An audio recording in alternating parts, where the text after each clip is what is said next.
सद्गुरु श्री साईनाथुनि शरद बाबूजी की जय।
श्री सच्चिदानंद सद्गुरु साईनाथ महाराज की जय।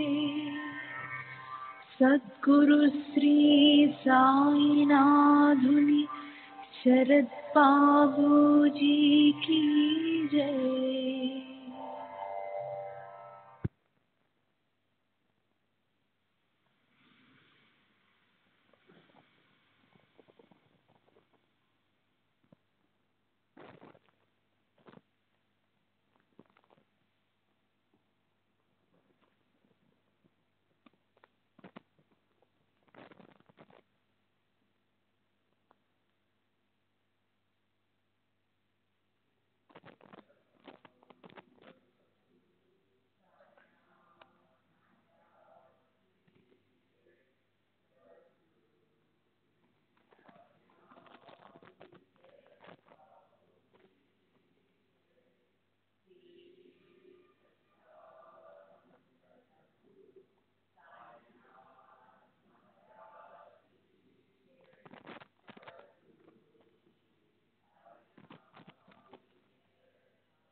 श्री सच्चिदानंद सद्गुरु साईनाथ महाराज की जय।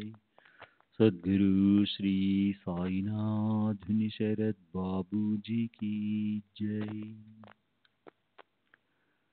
శ్రీ సాయినాథాయ నమః.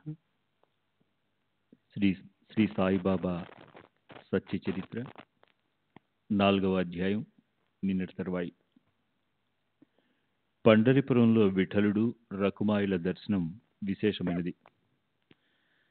అదే విఠలుడి దర్శనాన్ని సాయిబాబా షిరిడీలోనే ఇచ్చేవారు. నా మాటలు ఎవరికైనా అతిశయోక్తి అనిపిస్తే వారు విఠలుడిపై దృఢభక్తి ఉన్న గౌళిబువ మాటలు వినండి.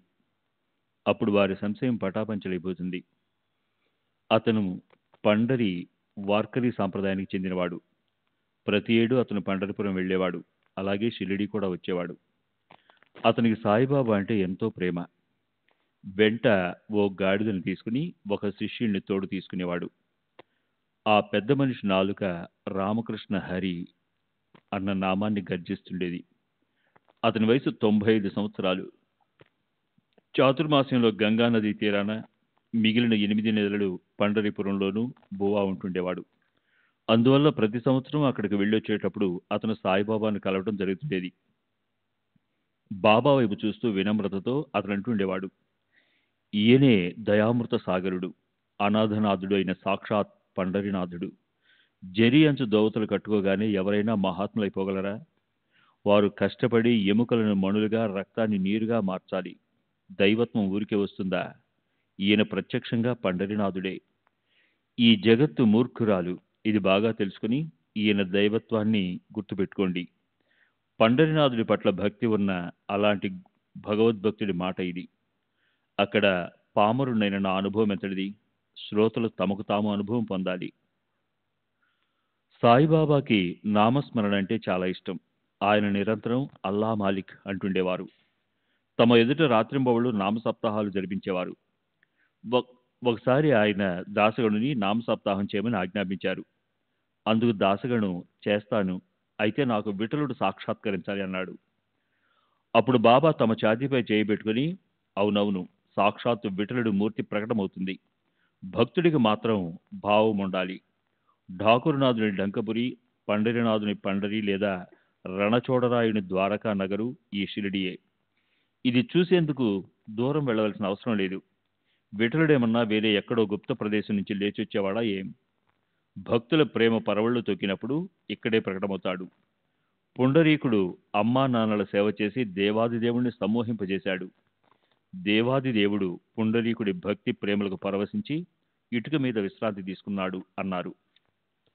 సరే, సప్తాహం సమాప్తమవగానే దాసగునికి విఠలుని దర్శనమైందని అంటారు. ఇప్పుడు బాబా మాటలకు మరొక అనుభవాన్ని తీసుకోండి. ఒకసారి కాకాసాహెబ్ దీక్షిత్ నిత్య నియమానుసారం తెల్లవారుజామున స్నానం చేసి ఆసనం వేసుకుని ధ్యానం చేస్తూ కూర్చున్నప్పుడు అతనికి విఠలుడు దర్శనమైంది. ఆశ్చర్యం ఏమిటంటే తరువాత అతను బాబా దర్శనం కోసం మసీదుకి వెళ్ళినప్పుడు బాబా అతన్ని అడిగారు, విఠల్ పాటిల్ వచ్చాడు కదా, అతన్ని కలిశావు కదా? అతను చెప్పకుండా పారిపోతాడు. అతనికి గట్టిగా మేకు కొట్టి ఒకచోట కదలకుండా స్థిరంగా వచ్చు. ఒక్క క్షణం అశ్రద్ధ చేశావో అతను కన్నుగప్పి పారిపోతాడు. సరే, ఇది జరిగింది ఉదయం పూట. తర్వాత మధ్యాహ్నం పూట విఠలుని దర్శన సంరంభానికి చెందిన మరొక ఉదాహరణ చూడండి. ఎవరో ఒక పొరుగురు వ్యక్తి పండరిపుర విఠోబా చిత్రపటాలు 25 అమ్ముకోవాలని వచ్చాడు. ఉదయాన ధ్యానంలో ఉన్నప్పుడు విఠలుడి మూర్తి ఎలా కనిపించిందో అచ్చం దానిలాగే ఉన్న దాని ప్రతికృతిని చూసి దీక్షిత్ మనసుకు ఆశ్చర్యం అనిపించింది. బాబా మాటలు గుర్తొచ్చాయి అతనికి. వెంటనే అతను గొప్ప ప్రేమతో ఆ అమ్మేవాడికి మూల్యం చెల్లించి ఒక చిత్రపటాన్ని కొన్నాడు. భక్తి భావంతో దాన్ని పూజలో పెట్టుకున్నాడు. శ్రీ సాయికి విఠల పూజ పట్ల గల ఆదరణను వ్యక్తం చేసే మరొక అందమైన, వినసొంపైన, అత్యంత మధురమైన కథను ఆనందం నిండిన మనసుతో వినండి. భగవంతరావు క్షీరసాగర్ తండ్రి గొప్ప విఠల భక్తుడు. పండరిపుర యాత్రను పదే పదే మళ్లీ చేస్తుండేవాడు. తండ్రి దివంగతుడైన తరువాత ఇంట్లో ఉన్న విఠలుడి విగ్రహానికి పూజ, నైవేద్యాలు ఆగిపోయాయి. తండ్రికి శ్రాద్ధం పెట్టడం కూడా ఆగిపోయింది. పండరిపుర యాత్ర గురించిన మాటే లేకుండా పోయింది. తర్వాత ఒకసారి ఈ భగవంతరావు షిరిడి వచ్చాడు. అప్పుడు అతని తండ్రిని గుర్తుకు తెస్తూ బాబా అన్నారిలా, అతను నా స్నేహితుడు, ఇతను నా మిత్రుడు కొడుకు అని నేను ఇక్కడికి లాక్కొచ్చాను. ఇతను ఎన్నడూ నైవేద్యం పెట్టడు, నన్ను పస్తులుంచుతున్నాడు, విఠలుణ్ణి పస్తులుంచుతున్నాడు. అందుకే ఇతన్ని షిరిడికి తీసుకొచ్చాను. ఇప్పుడు అది గుర్తుకు తెచ్చి అతనితో పూజ చేయటం మొదలు పెట్టిస్తాను.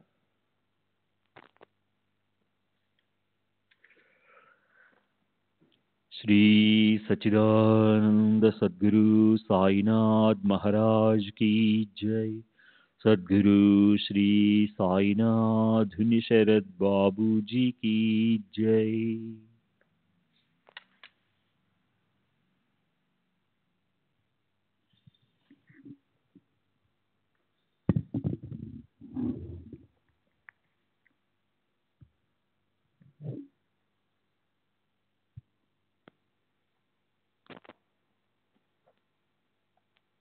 ఒకసారి ఒక పర్వదినాన ఏ ఏ కాలంలో పుణ్యకృత్యాలు చేస్తే అధిక ఫలం ప్రాప్తిస్తుందో అలాంటి గ్రహణము, పౌర్ణమి మొదలైన శాస్త్రాల్లో చెప్పబడ్డ కాలాల్లో ముఖ్యమైన కాలం దాస్గను ప్రయాగ తీర్థానికి స్నానానికి వెళ్ళాలని మనసు పడ్డాడు.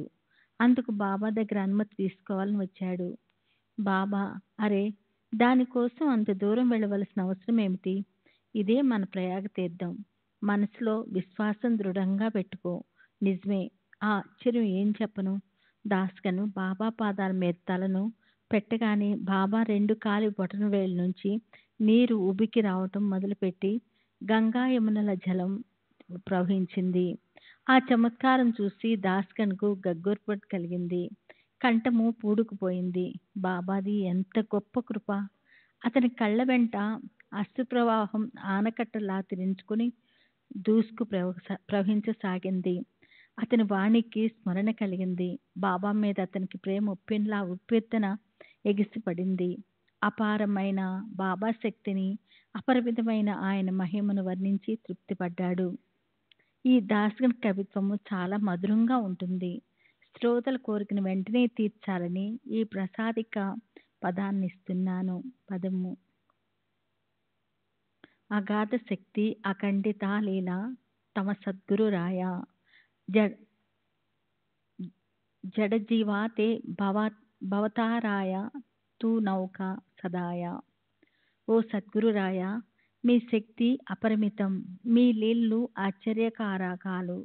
దయామయులైన మీరు అజ్ఞానం అలుముకున్న జీవులను సంసారం నుంచి తరింపు చేసే నౌకే. వేణి మాధవ అపణ హోపుని ప్రయోగ పథకేలే. గంగా యమున ద్వయ అంగుష్టం ప్రవాహ తాకవీలే. మీరు శ్రీ విష్ణువు అయి తమ చరణాలను ప్రయాగ చేశారు. 2 వేళ్ల నుంచి గంగా యమున ప్రవాహాన్ని చూపించారు. కమలో కమలావరి శివహర త్రిగుణాత్మక మూర్తి తుంచి హోవుని సాయి సమర్థ విచరసి భూవరతి. కనులలో ఉత్తమమైన బ్రహ్మదేవుడు, లక్ష్మీపతి, విష్ణువు, శివుడు లేదా హరుడు అంటే శంకరుడు, ఈ ముగ్గురు కలిసి త్రిగుణాత్మక మూర్తి అయి ఓ సాయి సమర్థ మీరే ఈ ఆవనిపై విహరిస్తూ ఉంటారు. ప్రహారతిశాల బ్రహ్మసమ తే జ్ఞాన ముఖే పదసి. తమో గుణాల తరుణి రుద్రరూప కదిం కదిం తకావిసి. పగలు బ్రహ్మదేవుళ్ళ నోరుతో జ్ఞానాన్ని ప్రబోధిస్తారు. అప్పుడప్పుడు తమో గుణాన్ని ధరించి ఎంతో కోపంతో శంకరుడి రుద్రరూపాన్ని చూపిస్తారు. కదిం కదిం శ్రీకృష్ణ సమస్య బాలాలీలా కరసి. భక్త మనాసి సరస కరుణి మరాళ తుమ్ అయినాసి. కొన్నిసార్లు శ్రీకృష్ణుడు పసుబాడి ఆటలు ఆడతారు. అయితే అప్పుడప్పుడు భక్తుల మనసుల్ని తడాకాలుగా లేదా సరోవరాలుగా చేసి అందులో రెక్కలు విప్పిన రాజహంసలా విహరిస్తారు. యవనన స్మరణే తరి తేవీసే గంధావర్ ప్రేమ హిందూ మృణం తరి సదైవ పస్ససి మసీతింత్ సుఖధామ.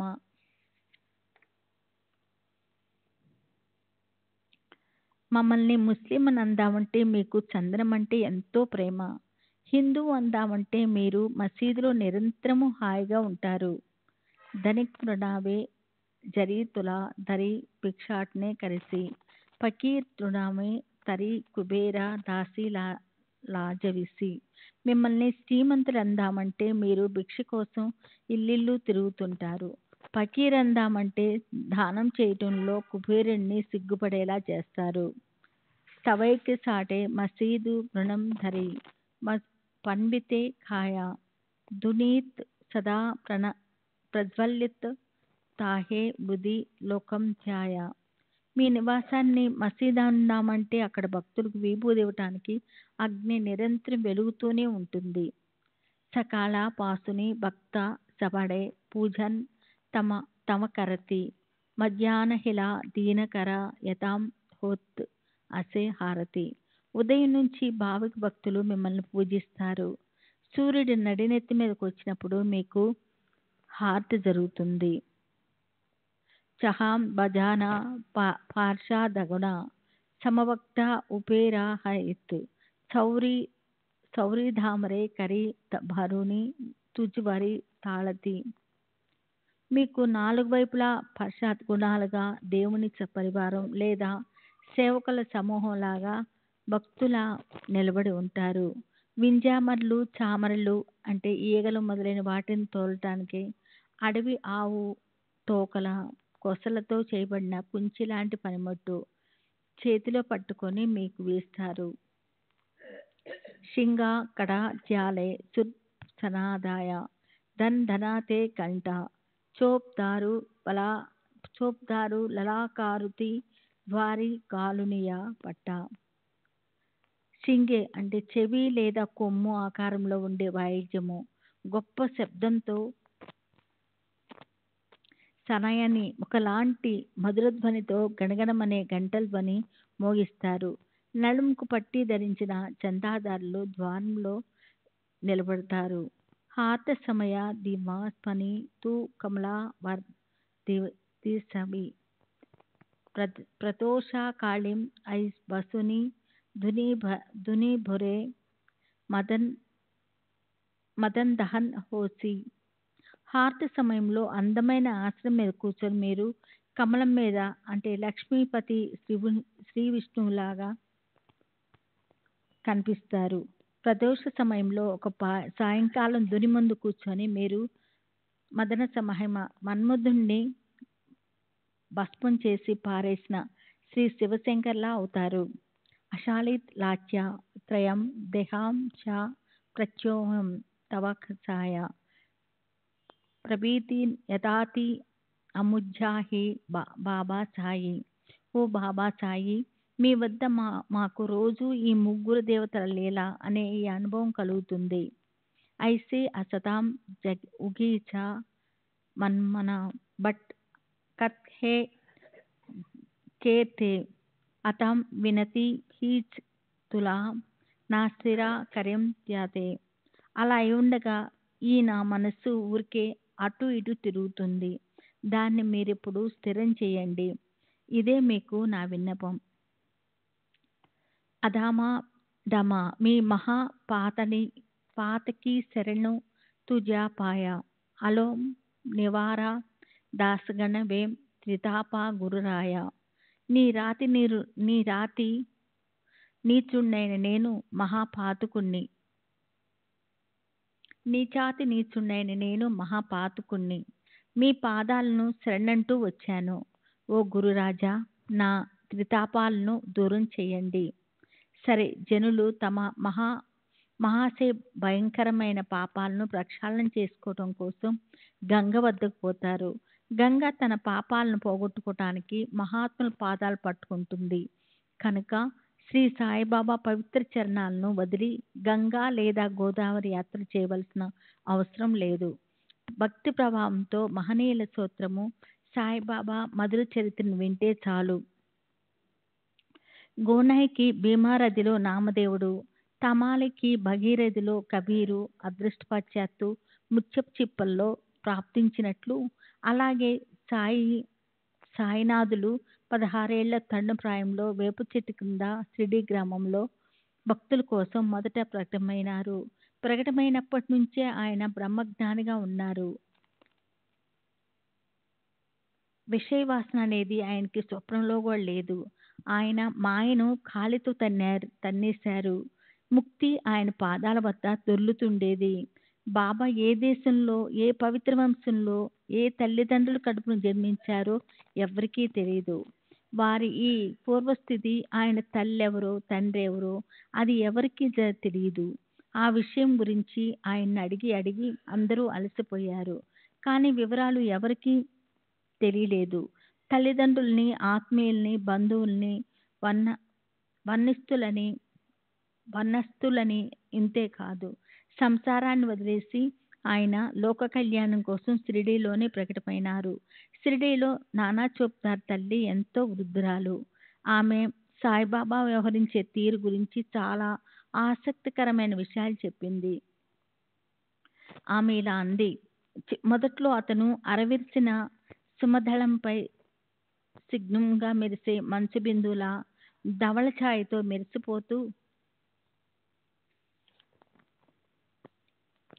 మెరిసిపోతూ అందాలు చిందిస్తూ రాసిపోసిన సౌందర్యంగా తారుణ్యం తొలగిసలాడే యువకుల్లాగా వేప చెట్టు క్రింద ఆసనం వేసుకుని హాయిగా కూర్చుని కనిపించారు.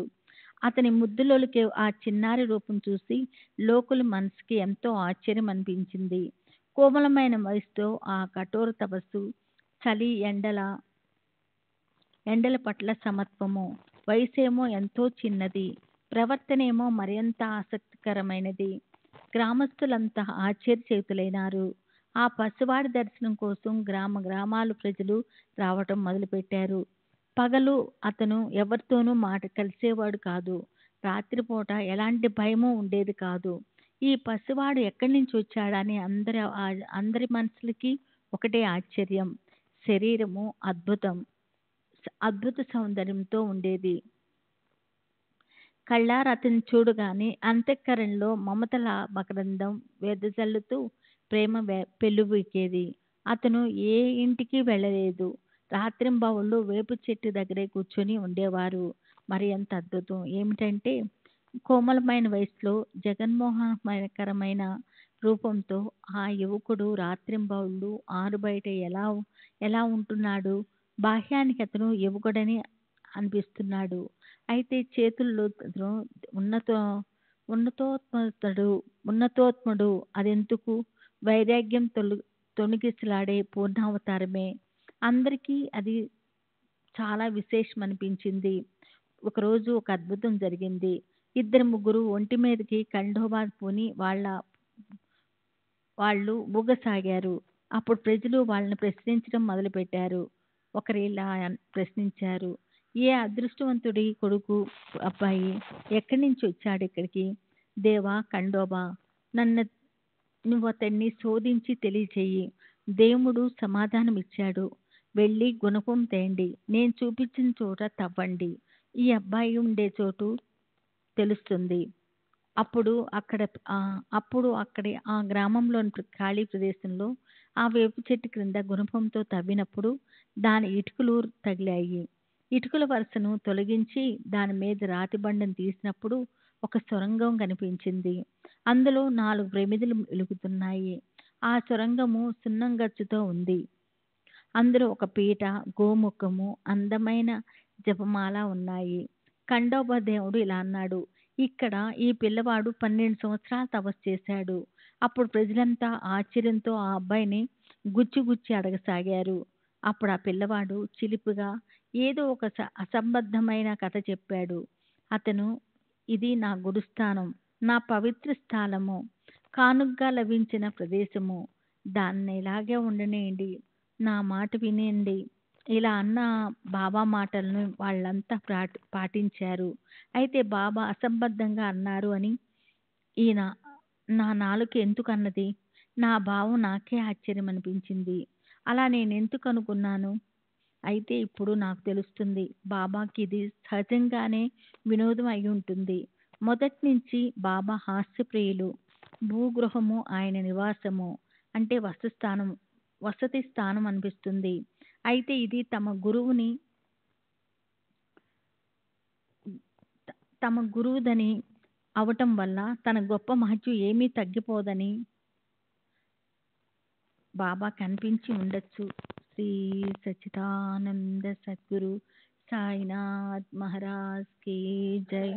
సద్గురు శ్రీ సాయినాథుని శరత్ బాబూజీకి జై.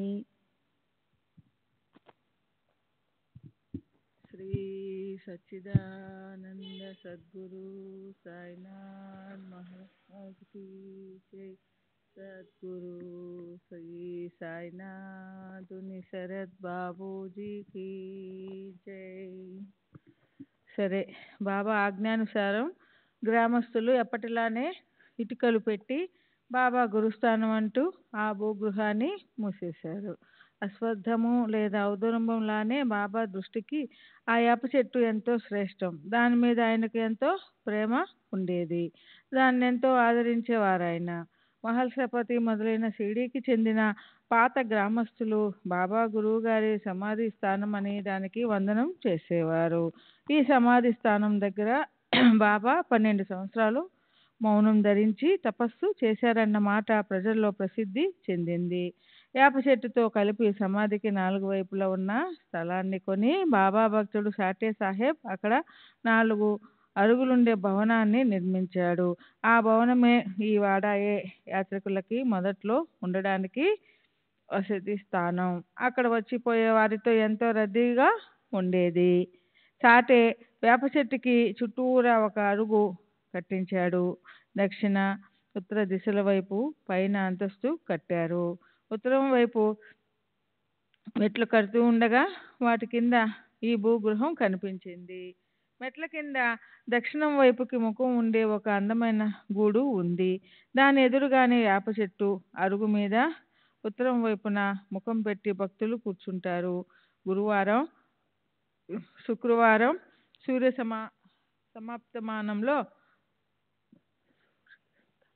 సూర్యాస్తమానంలో ఈ ప్రదేశంలో పేడతో అలికి పైన ఒక క్షణం పాటు సాంబ్రాణి ధూపం వేసిన వారికి శ్రీహరి సుఖం ప్రసాదిస్తారు.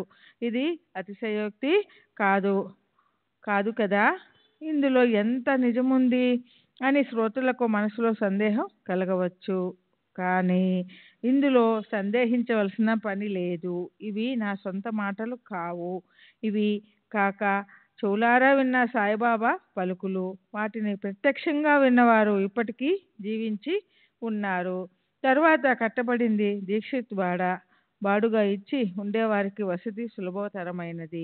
ఆ తర్వాత కొద్ది రోజుల్లోనే అక్కడ రాతి మేడ కూడా నిర్మించబడింది. దీక్షిత్ చేసే పుణ్యకార్యాలు మొదటి నుంచి ప్రసిద్ధి చెందాయి. అతను మూర్తీభవించిన భావార్థమే.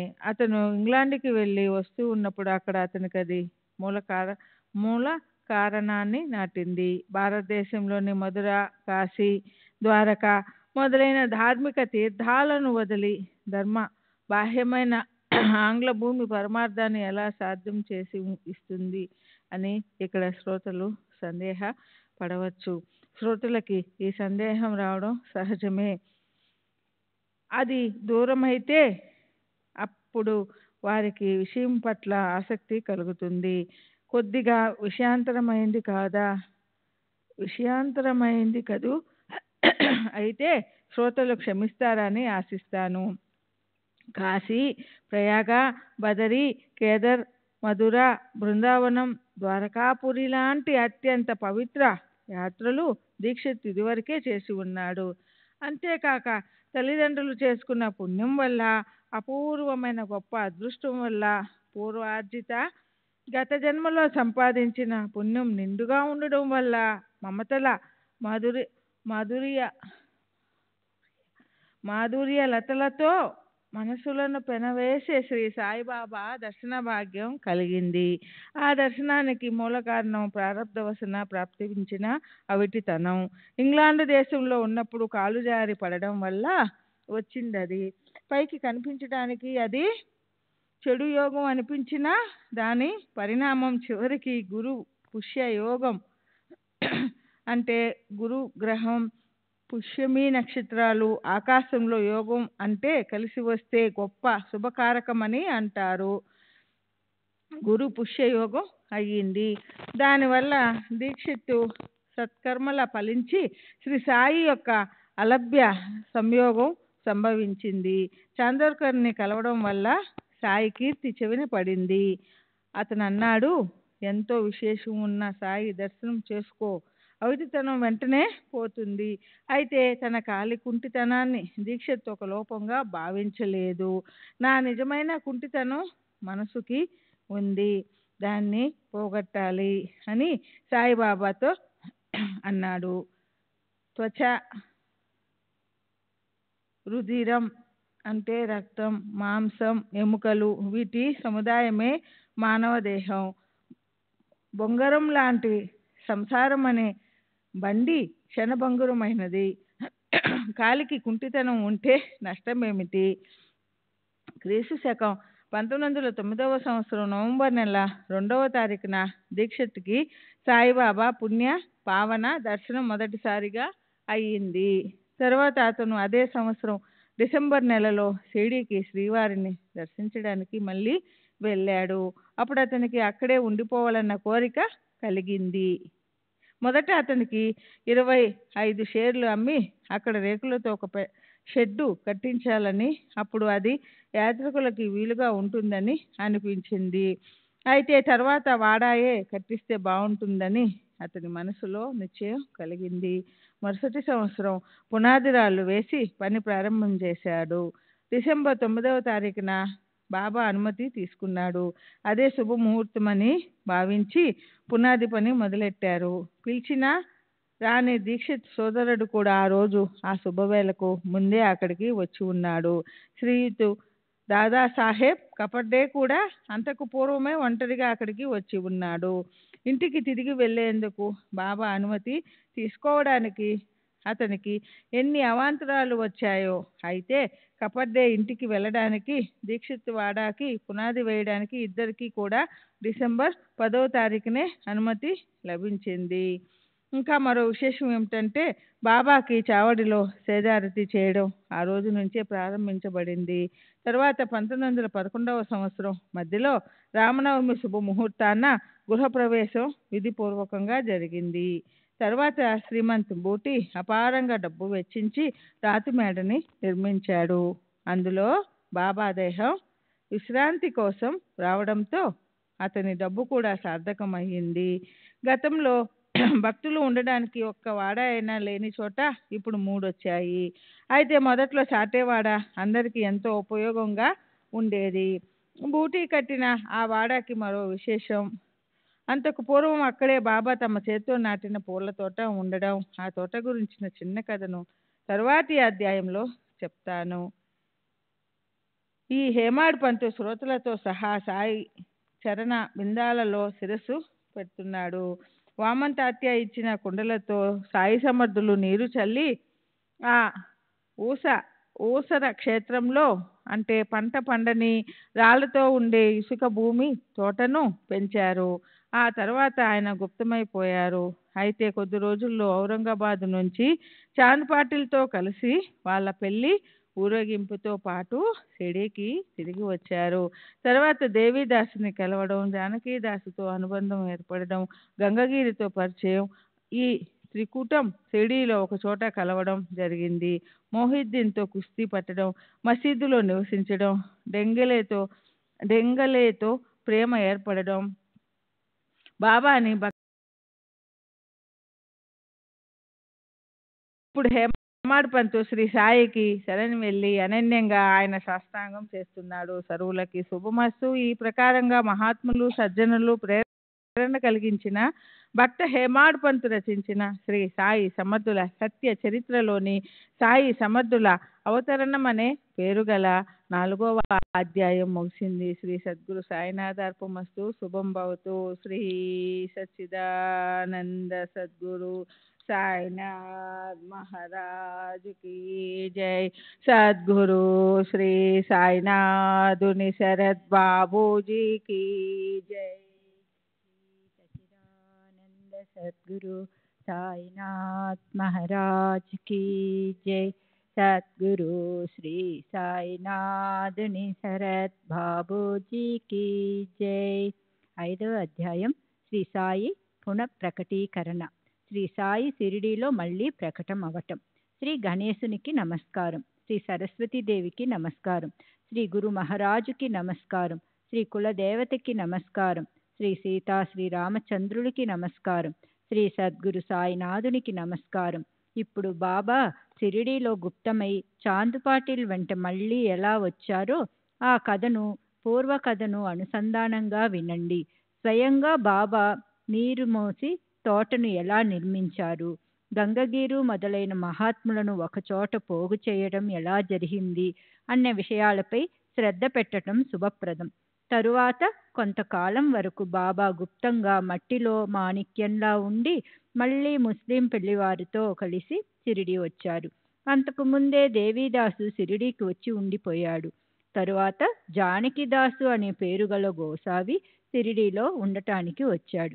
ఇదంతా ఎలా జరిగిందో ఇప్పుడు వివరంగా చెప్తాను. శ్రోతలు శ్రద్ధతో ఆదరపూర్వకంగా వినండి. ఔరంగాబాద్ జిల్లాలో ధూప్ అనే గ్రామంలో చాంద్ పాటిల్ అనే పేరు గల ఓ అదృష్టవంతుడైన ముస్లిం ఉండేవాడు. అతను ఔరంగాబాద్లో ప్రయాణిస్తున్నప్పుడు అతని గుర్రం ఒకటి తప్పిపోయింది. 2 నెలల పాటు వెతికినా దాని జాడ తెలియలేదు. అది అసలు దొరుకుతుందా అని పాటిల్ ఎంతో నిరాశ చెందాడు. గుర్రం కోసం చాలా కలవరపడ్డాడు. గుర్రం మీద కూర్చోవటం కోసం వేసే జీనుని భుజాన వేసుకుని వచ్చిన దారినే తిరుగుముఖం పట్టాడు. ఔరంగాబాదును దాటి 4.5 క్రోసులు అనగా 9 మైళ్ళు లేదా సుమారు 14 కిలోమీటర్లు ముందుకు వచ్చాడు. దారిలో ఓ మామిడి చెట్టు కనిపించింది. దాని కింద ఈ రత్నం కనిపించింది. అతని తలపై టోపీ, ఒంటికి కఫ్ని, చంకలో సటకా ఉన్నాయి. అతను పొగాకు నలిపి చిలిం తయారు చేశాడు. అక్కడే ఓ అద్భుత సంఘటన జరిగింది.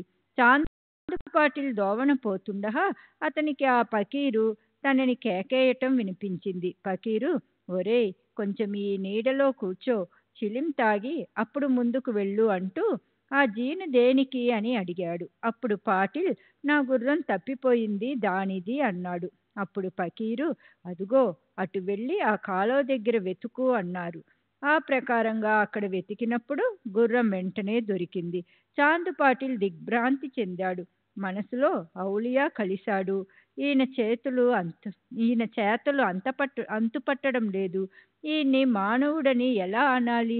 తరువాత ఆ పాటిల్ గుర్రాన్ని తీసుకుని వెనుతిరిగి మునపటి ప్రదేశానికి మళ్ళీ వచ్చాడు. ఫకీరు అతన్ని తన వద్ద కూర్చోపెట్టుకున్నాడు. తన చేతిలోకి చిమ్దాను తీసుకున్నాడు. దాన్ని మట్టిలో గుచ్చాడు. లోపలి నుంచి కణకణమనే నిప్పు కణిక తీసి చేతిలోని చిలిం మీద పెట్టాడు. అప్పుడు గుడ్డ, చిలింని చుట్టే పాత గుడ్డ, తడపటానికి సటకా తీసుకున్నాడు. సమీపంలో నీరు లేదని దాన్ని నేల మీద తాకించాడు. వెంటనే అక్కడి నుంచి నీరు రావటం మొదలుపెట్టింది. గుడ్డ ముక్కని తడిపి పిండేసి చిలిం గొట్టానికి చుట్టాడు. చిలింని తను పీల్చి పటేలుకు కూడా ఇచ్చాడు. ఈ చమత్కారం చూసి పటేలుకి మతిపోయింది. అతను ఫకీరును మా ఇంటికి వచ్చి దాన్ని పావనం చేయమని అర్థించాడు. స్వ ఇచ్ఛతో దేహధారణ చేసిన బాబా కూడా పాటిల్పై అనుగ్రహం చూపించారు. మరునాడు గ్రామానికి వెళ్ళి పటేలు ఇంట్లో ప్రవేశించారు. కొద్ది కాలం అక్కడే ఉండిపోయారు. అప్పుడు ఆయన తిరిగి షిరిడీకి వచ్చారు. చాంద్ పాటిల్ ధూప్ గ్రామ అధికారి. అతని భార్య మేనల్లుడికి షిరిడీలోని అమ్మాయితో వివాహ సంబంధం కుదిరింది. చాందుబాయి భార్య మేనల్లుడికి పెళ్ళీడు వచ్చింది. అతనికి షిరిడీలోని వధువుతో పెళ్లికి శుభముహూర్తం వచ్చింది. పెళ్లివారు గుర్రబళ్ళు కట్టించుకుని షిరిడీకి బయలుదేరారు.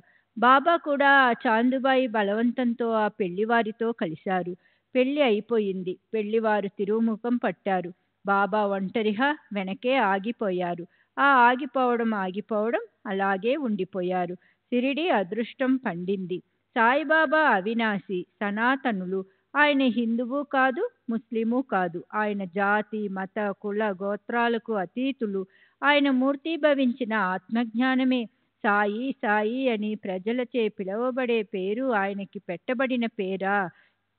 ఆ సాయి అనగా రండి సాయి అని గౌరవంతో ఆయనకి పెట్టిన కేకే ఆయన పేరయింది.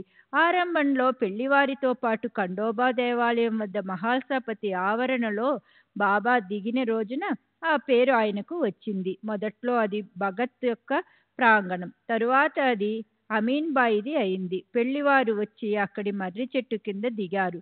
ఖండోబా దేవాలయ ప్రాంగణంలో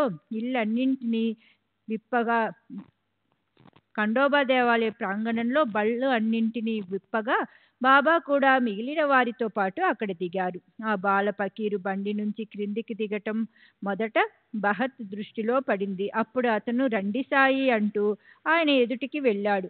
అప్పటి నుంచి ఆయనకి ఆ పేరు వచ్చింది. అప్పటి నుంచి ఆయన్ని ప్రజలు సాయి సాయి అని పిలవటం మొదలుపెట్టారు. ఆయనకు ఆ పేరే స్థిరపడింది. తరువాత బాబా అక్కడ చిలిం పీల్చారు. మసీదులో ఉండసాగారు. దేవిదాసుతో ఆయన కలిసిమెలిసి ఉండేవారు. అలా షిరిడీలో హాయిగా ఉండిపోయారు. బాబా ఒకప్పుడు చావడిలోనూ, మరొకప్పుడు దేవిదాసు సాంగత్యంలోనూ, ఇంకొకప్పుడు మారుతి దేవాలయంలోనూ ఉండేవారు. అలా తమకిష్టం వచ్చిన చోట ఆయన హాయిగా ఉండేవారు. దేవిదాసు షిరిడీ గ్రామానికి బాబా కంటే ముందే వచ్చి ఉన్నాడు.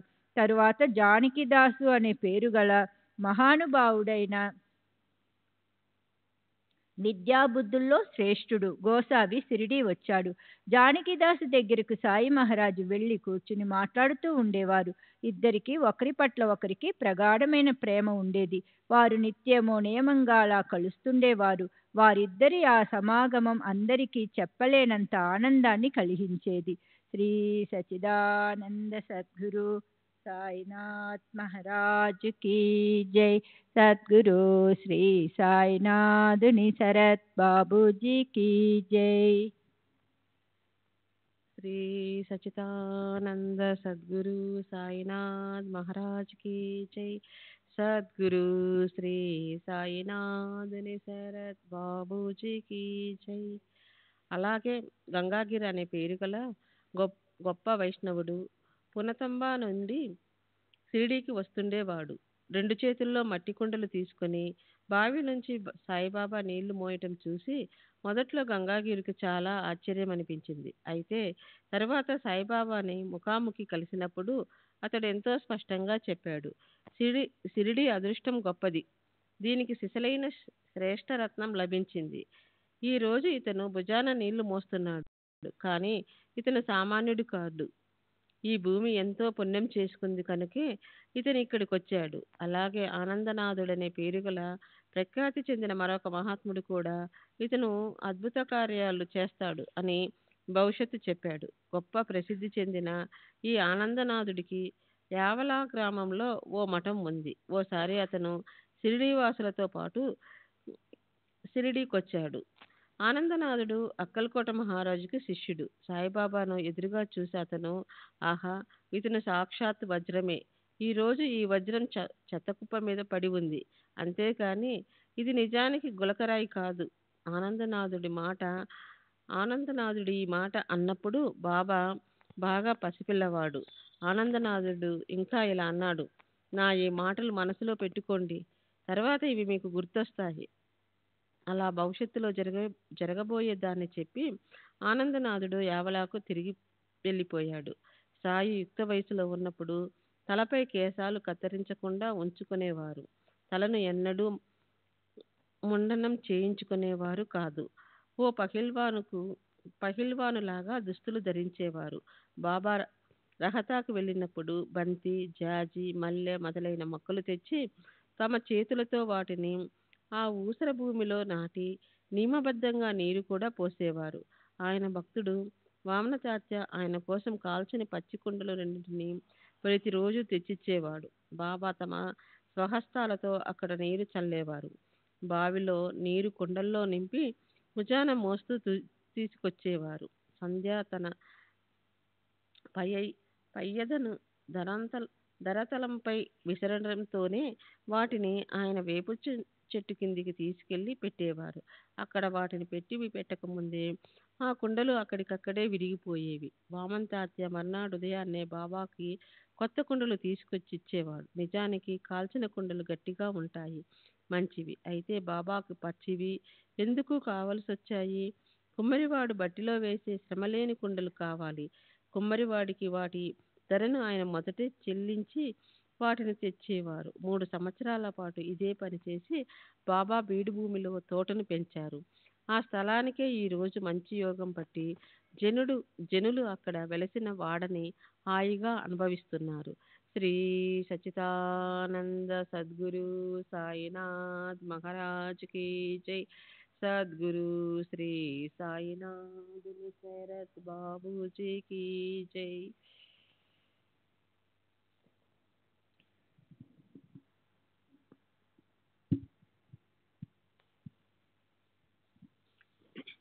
శ్రీ సచ్చిదానంద సద్గురు సాయినాథ్ మహారాజ్ की जय సద్గురు శ్రీ సాయినాథుని శరత్ బాబూజీకి జై. ఇక్కడ వేప చెట్టు కింద బాయి అనే పేరు గల ఓ భక్తుడు పూజ చేయాలన్న కోరిక గల సాధకుల కోసం అక్కల్కోట స్వామి పాదుకలు స్థాపించాడు. బాయి ఉపాస్య దైవం అక్కల్కోటకు చెందిన స్వామి సమర్థులు. అతను ఆయన చిత్రపటాన్ని నిత్యము నియమంగా పూజించేవాడు. ఒకసారి అతనికి తాను అక్కల్కోట్ వెళ్ళి అక్కడ స్వామి పాదుకలను దర్శించి మనసారా వాటికి పూజను ఉపచారాలను చేయాలనిపించింది. ముంబాయి నుండి బయలుదేరటానికి అతను సర్వము సిద్ధం చేసుకున్నాడు. రేపు బయలుదేరతాడనగా అతని ప్రయాణం ఆగిపోయింది. అతను షిరిడీ మార్గం పట్టాడు. రేపు వెళ్తాడనగా ఈ రోజు అతని స్వప్నంలో స్వామి సమర్థులు ప్రస్తుతం నా నివాసం షిరిడీలోనే ఉంది కనుక నువ్వు అక్కడికే వెళ్ళు అన్న ఆ ఆజ్ఞను శిరసావహించి ముంబాయి నుండి బాయి బయలుదేరి షిరిడీలో 6 నెలల నుండి ఆనంద సంపన్నుడైనాడు. బాయి ఎంతో నిష్ఠాగరిష్ఠుడు. ఆ దృష్టాంత్యం అలా గుర్తుండిపోవాలని అక్కడ వేప చెట్టు కింద అతను స్వామి పాదుకలను స్థాపించాడు. 1834వ శకం క్రీస్తు శకం 1912వ సంవత్సరం శ్రావణ శుక్లపక్ష పుణ్యకాలంలో పర్వకాలం భజన పూజలతో ప్రేమపూర్వకంగా వేప చెట్టు కింద ఆ పాదుకలను స్థాపించాడు. మంచి ముహూర్తం చూసి దాదా కేల్కర్ చేత పాదుకల స్థాపన చేయించాడు. ఉపాసిని స్వయంగా ఆ కార్యక్రమాన్నంతా శాస్త్రోక్త విధి విధానంతో జరిపించాడు. ఆ తర్వాత ఏర్పాట్లను బాయీజీ ఈ ప్రకారంగా పూర్తి చేయించాడు. దీక్షిత్ అనే పేరుగల బ్రాహ్మణుడు అక్కడ పూజ చేసేవాడు. సగనుడనే పేరుగల భక్తుడు ఇతర ఏర్పాట్లు చూసేవాడు. అది పాదుకల కథా కమీషు ఓవి 5261. ప్రత్యక్షంగా ఈశ్వర అవతారులైన మహాత్ములు నిర్వికారంగా ఉంటూనే జగత్తును ఉద్ధరించడానికి జగత్ కళ్యాణము కోసము అవనిపై అవతరిస్తారు. తర్వాత కొన్నాళ్లు గడిచాక ఓ వింత జరిగింది. ఇది వింటే శ్రోతలకు చాలా ఆశ్చర్యం కలుగుతుంది. మొహిద్దీన్ అనే పేరుగల ఓ తమలపాకులమ్ముకునే వాడితో సాయి బాబాకి ఏదో వివాదం ఏర్పడింది. వారు పరస్పరం కలహించుకుని కుస్తీ పట్టారు. ఇద్దరూ కొమ్ములు తిరిగిన పహిల్వానులే. అయితే విధి ముందు ఎవరి బలము పనిచేయదు. మొహిద్దీన్ బలవంతుడు, సామర్థ్యం తక్కువ ఉన్న బాబా ఓడిపోయారు. అప్పటి నుండి నిశ్చయం చేసుకుని బాబా తమ వేషధారణను మార్చేసుకున్నారు. ఒంటికి కఫిని వేసుకుని కౌపీనం ధరించి తలకు బట్ట చుట్టుకున్నారు. కూర్చోవడానికి గోనె పట్టాన్ని ఆసనంగా చేసుకున్నారు.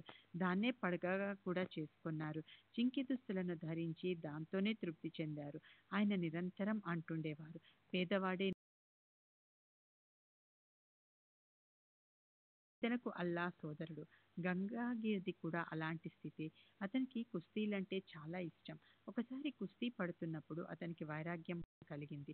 యోగ్యకాలపు ఘడియ వచ్చింది. ఒక సిద్ధపురుషుడి వాణి ఇలా అంది, దైవంతో ఆడి శరీరాన్ని అరగతీయాలి. కుస్తీ పడుతున్నప్పుడు గంగగిర్ చెవుల్లో ఆ అనుగ్రహ రూప శబ్దాలు పడ్డాయి. సంసారానికి నీళ్ళొదిలేసిన అతను పరమార్థం వైపుకి తిరిగాడు.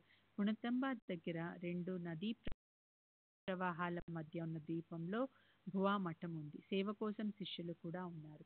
ఓవి 62-72. సరే, సాయినాథుడు కేవలం భక్తులు అడిగిన దానికి సమాధానమివ్వటమే కానీ స్వయంగా తాము ఎవరితోనూ ఎప్పుడూ మాట్లాడేవారు కాదు. పగలు ఒక్కోసారి వేప చెట్టు కింద కూర్చునేవారు. కొన్నిసార్లు గ్రామ శివార్లలో ఉన్న కాలువ దగ్గర తుమ్మ చెట్ల కొమ్మల కింద పరుచుకున్న నీడలో కూర్చుని ఉండేవారు. కొన్నిసార్లు అక్కడికి 1 మైలు దూరంలో ఉన్న నిమగాం పరిసరాల్లో మధ్యాహ్నమో సాయంత్రమో మనసు పుట్టినప్పుడు తిరుగుతుండేవారు. నిమ్గాం జాగీరు ప్రసిద్ధుడైన త్రయంబక్ డేంగ్లేకి వంశ పరంపరతో వచ్చింది. అందులో ఉండే బాబా సాహెబ్ డేంగ్లే అంటే బాబాకి ఎంతో ఇష్టం. నిమ్గాంకి వెళ్ళినప్పుడు బాబా వాళ్ళింటికి వెళ్ళేవాళ్ళు. రోజంతా అతనితో ఎంతో ప్రేమగా మాట్లాడుతూ ఉండిపోయేవారు. అతనికి నానాసాహెబ్ అనే పేరుగల తమ్ముడుండేవాడు. అతనికి పిల్లా పాపలు లేరు. మనసులో పాపం అతనికి ఆ చింతే ఉండేది. మొదటి భార్యకి ఆ యోగ్యం పట్టలేదని అతను 2వ పెళ్లి చేసుకున్నాడు. అయినా విధి బలీయం. నిజంగానే విధిని అర్థం చేసుకోవడం చాలా కష్టం. తర్వాత బాబాసాహెబ్ నానా సాహెబ్ని సాయిబాబా దర్శనానికి పంపించాడు. అతనికి ఆ ఆశీర్వాదం ఫలించి పుత్రప్రాప్తి అయ్యింది. తర్వాత సాయిబాబా మహిమ పెరుగుతూ పోయి ఆయన దర్శనానికి జన సముదాయం గుంపులుగా తరచుగా రాసాగింది. ఈ విషయం అహ్మద్నగర్ వరకు పాకింది. అక్కడి ప్రభుత్వ కార్యాలయానికి అతను తరచూ వెళ్ళొస్తుండేవాడు. అక్కడ జిల్లా కార్యాలయంలో కార్యదర్శిగా చిదంబర్ కేశవ్ గాడ్గిల్ అనే పేరుగల అతను ఉండేవాడు. సాయి సమర్థుల దర్శనం చేసుకోవటం యోగ్యం. నీవు నీ భార్యా పిల్లలను ఇష్టసఖులను తీసుకొని దర్శనానికి రా అని అతనికి నానాసాహెబ్ ఉత్తరం రాశాడు. అలా ఒకరి వెనకొకరుగా అనేక మంది షిర్డీ రాసాగారు. బాబా ప్రాచుర్యం పెరుగుతున్న కొద్దీ ఆయన దర్శనం కోసే వచ్చే పరివారం కూడా పెరుగుతూ పోయింది. ఓవి 7384. సాయిబాబాకి ఎవరి తోడు అవసరం లేకపోయినా రోజంతా భక్తులు ఆయన చుట్టూ ఉండేవారు. సూర్యుడు మబ్బుల మాటున అస్తమించాక షిర్డీ గ్రామంలోని పాటుబడ్డ మసీదులో ఆయన నిద్రించేవారు. ఆయన ఒంటికి పాదాల వరకు జీరాడే కపిని, తలకో తెల్లని బట్ట ఉండేది. సమీపంలో ఎప్పుడూ చిలిం రేకు డబ్బా, సట్కా, పొగాకు ఉండేవి. ఉతికి ఆరేసిన తెల్లని వస్త్రం ఎడమ నుండి వెనక జటాజూటంగా చుట్టుకునేవారు. అలా ఆయన వస్త్రాలు శరీరాన్ని చక్కగా ఆచ్ఛాదించి ఉండేవి. 8 రోజులు ఆయన వాటిని ఉతికేవారు కాదు. ఆయన కాళ్ళకి జోళ్ళు లేదా చెప్పులుండేవి కాదు. ఆయన ఆసనం ఓ చిన్న గోనెపట్ట ముక్క మీదే ఆయన నిత్యము కూర్చునేవారు. జారగిల పడటానికి తలగడ అనేది ఎలా ఉంటుందో ఆయనకు తెలియదు. ఆయనకి దేంతోనైనా తృప్తి లభించేది. ఆ పాత గోనె పట్ట అంటేనే ఆయనకు మహా ఇష్టంగా ఉండేది. అక్కడ ఆయన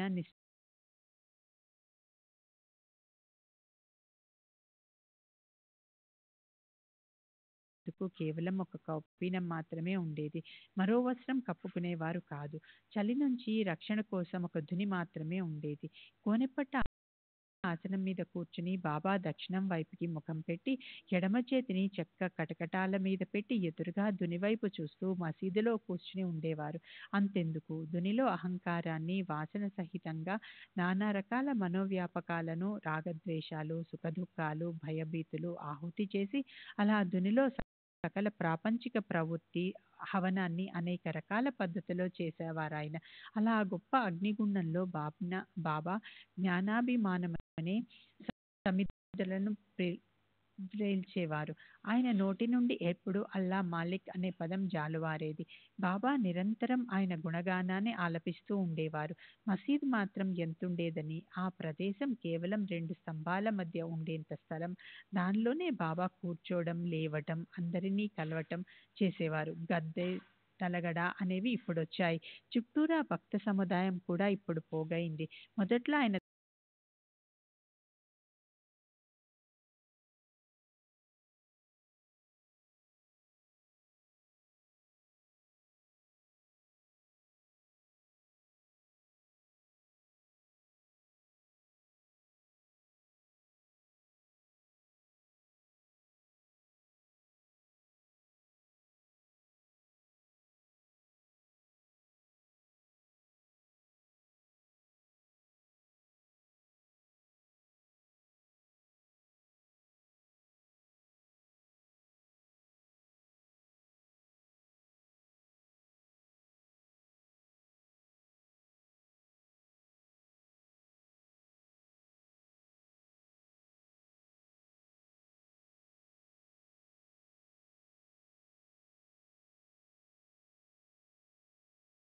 మిదలు మిలమిల మెరిసే కాంతి జలపాతాలను విరజిమ్మేలా వెలిగించేవారు. అలా కొన్ని రోజుల వరకు అది చక్కగా కొనసాగింది. దీపారాధన అంటే బాబాకు భలే ఇష్టం. చీకట్లను తరిమే ప్రత్యూష కాంతి సంపదల దీపావళిని కూడా ఆయన జరిపేవారు. చింకి గుడ్డలను చించి వత్తులు చేసి మసీదులో దీపాలు వెలిగించేవారు. ప్రతిరోజు ఆయన నూనెను ఉచితంగా తెచ్చేవారు. అయితే వ్యాపారుల మనసులో దురాలోచన వచ్చింది ఒకసారి. అందరం కలిసి ఇప్పుడిక ఈ గొడవకు స్వస్తి చెబుదామనుకున్నారు వారు. తర్వాత అలవాటు ప్రకారం బాబా వారిని నూనె అడగటానికి వెళ్ళారు. అందరూ లేదని చెప్పినప్పుడు అద్భుతం జరిగింది. బాబా ఏమీ మాట్లాడకుండా మౌనంగా తిరిగి వచ్చేశారు. ప్రమిదల్లో పొడి వత్తులు వేశారు. నూనె లేకుండా ఇప్పుడు ఆయన ఏం చేస్తారా అని వ్యాపారులు ఆసక్తితో చూడసాగారు. బాబా మస్జిద్ పిట్టగోడ మీదున్న రేకు డబ్బాను తీసుకున్నారు. అందులో కొంచెం గానే ఉంది నూనె. అతి కష్టంతో సంధ్యా దీపాన్ని వెలిగించటానికి మాత్రం సరిపోయేంత ఉన్న ఆ నూనెలో నీళ్లు పోశారు. బాబా దాన్ని స్వయంగా తాగేశారు. ఆ ప్రకారంగా దాన్ని బ్రహ్మార్పణం చేసి ఆయన ఒట్టి నీటిని తీసుకున్నారు. అప్పుడు ఆ నీటిని ప్రమిదల్లో పోసి పొడివత్తులను చక్కగా తడిపి అగ్గిపుల్ల గీసి దీపాలను వెలిగించారు. అలా ఆయన నీటితో దీపాలను వెలిగించటం చూసి వ్యాపారులు ముక్క మీద వేలేసుకున్నారు. మనం బాబాకు అబద్ధం చెప్పాం, అది నిజంగా చాలా ఏహ్యమైన పని అని మనసుల్లో అనుకున్నారు. ఏమాత్రం నూనె లేకుండా రాత్రంతా దీపాలు వెలిగాయి.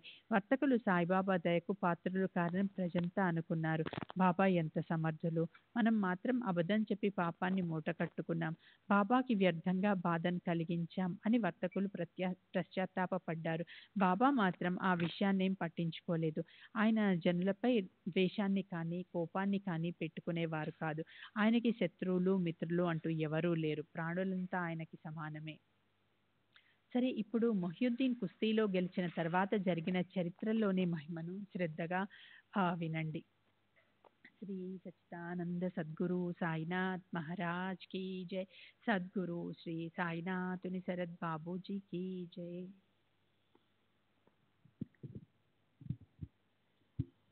శ్రీ సచ్చిదానంద సద్గురు సాయినాథ్ మహారాజ్ కీ జై.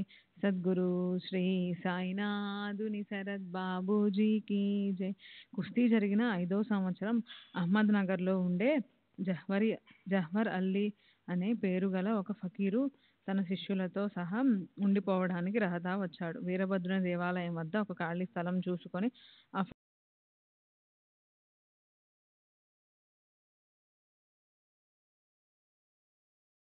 అందులో చాలా మంది క్షత్రియులు ఉన్నారు.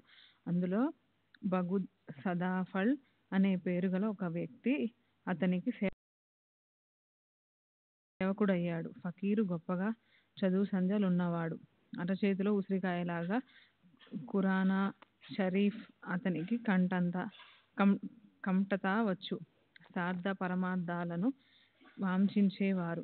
భావికులు అయిన అనేక మంది ప్రజలు అతని చరణాలను ఆశ్రయించారు. కొద్ది రోజుల తరువాత అతను వీరభద్రుడి దేవాలయాన్ని అమంగళం చేస్తున్నాడన్న నింద వచ్చి ఈద్గా నిర్మాణం ఆగిపోయింది. గ్రామస్తులు ఫకీరుని గ్రామం నుంచి తరిమేశారు. అప్పుడు అతను షిరిడీ వచ్చి మసీదులో బాబా దగ్గరుండి పోయాడు. ఫకీరు ఎంతో మధురంగా మాట్లాడేవాడు. గ్రామస్తులు అతన్ని భజన చేయడం మొదలెట్టారు. బాబాని కూడా అతను ఏదో చేసి సమ్మోహనం చేశాడని ప్రజలు అనుకోసాగారు. అతను బాబాతో, నువ్వు నా శిష్యుడివి అన్నాడు. స్వభావతః బాబా హాస్యస్ఫోరక ధోరణి కలవారు. ఆయన సరే అన్న వెంటనే అతనికి గొప్ప ఆనందం కలిగింది. బాబాని వెంట పెట్టుకొని అతను బయలుదేరాడు. బాబా వంటి ఉత్తములు శిష్యుడుగాను, జహ్వర్ అలీ అతనికి గురువుగాను అయిపోయారు. ఇద్దరికీ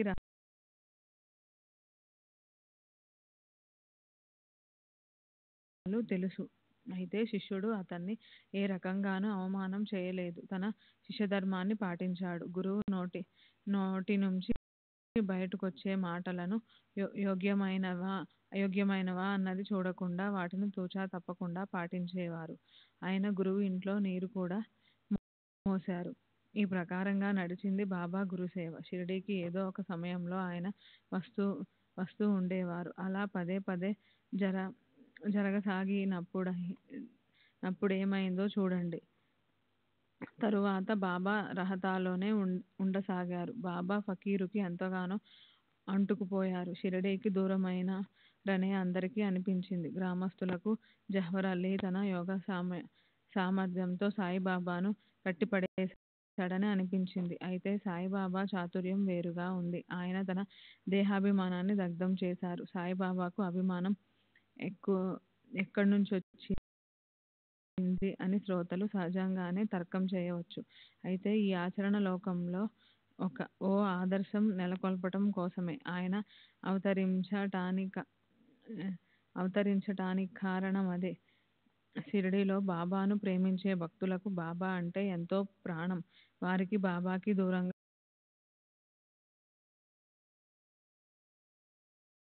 అయింది. ఆయన్ని తమ ఇచ్ఛానుసారం నడుచుకునేట్లు ఎలా చేసుకోవాలి అన్న ఆలోచనలో వారు తలమునకలైపోయి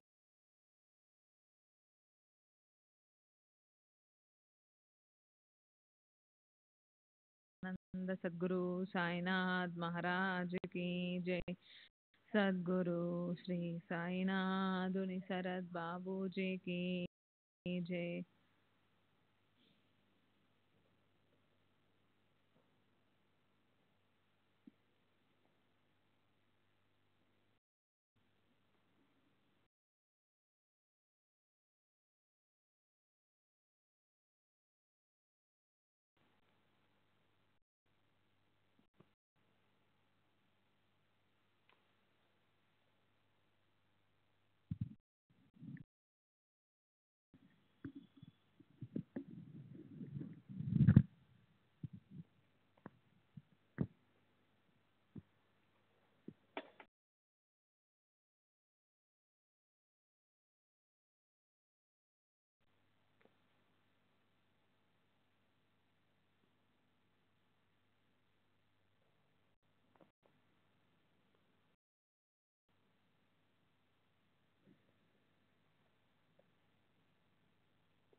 श्री सच्चिदानंद सद्गुरु साईनाथ महाराज की जय।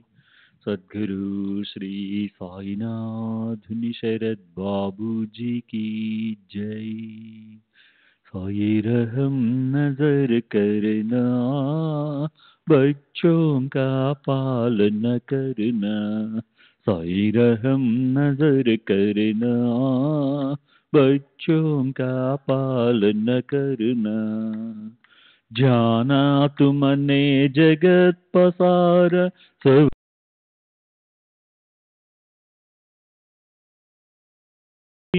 झूठ जमाना। साई रहम नजर करना, बच्चों का पालन करना। साई रहम नजर करना, बच्चों का पालन करना। मैं अंधा हूँ बंदा आपका, मुझसे पथ दिखलाना।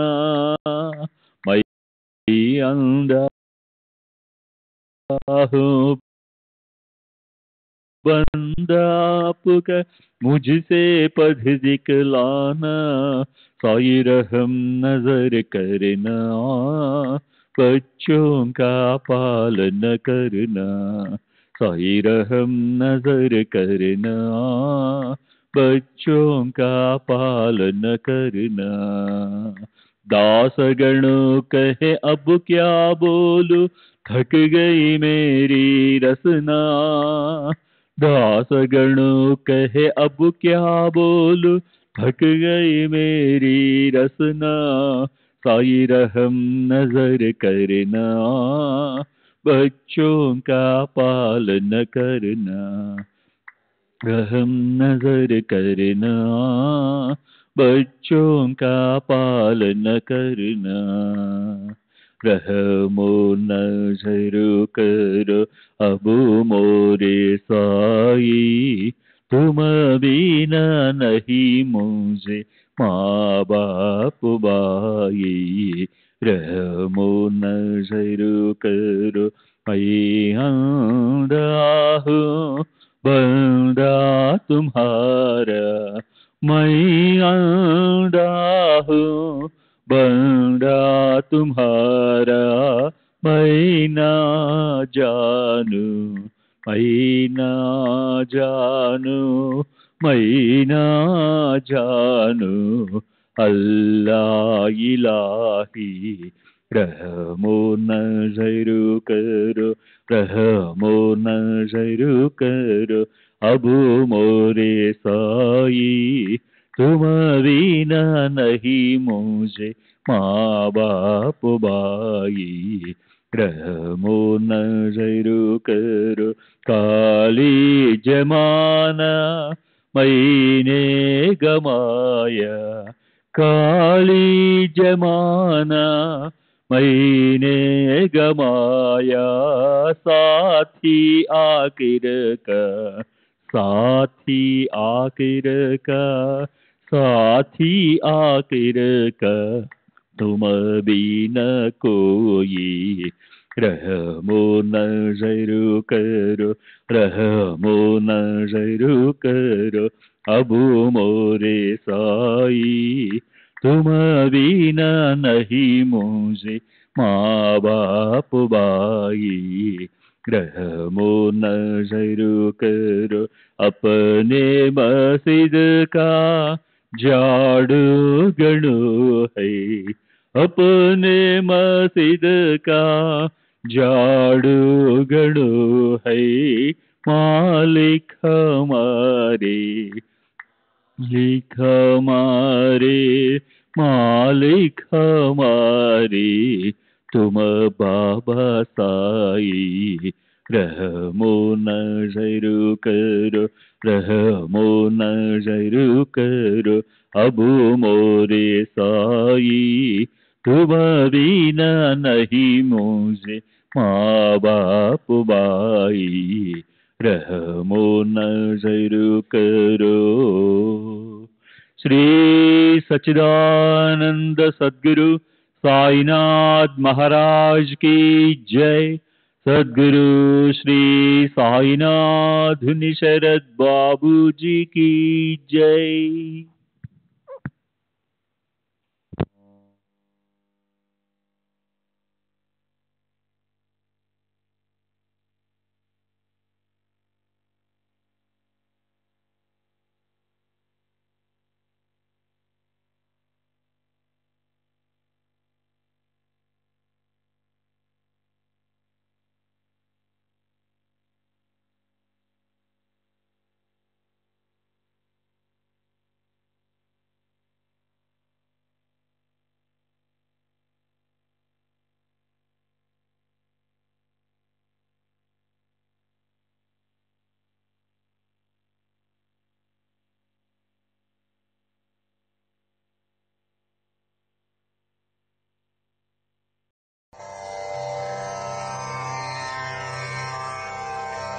श्री सच्चिदानंद सद्गुरु साईनाथ महाराज की जय। सद्गुरु श्री साईनाथुनि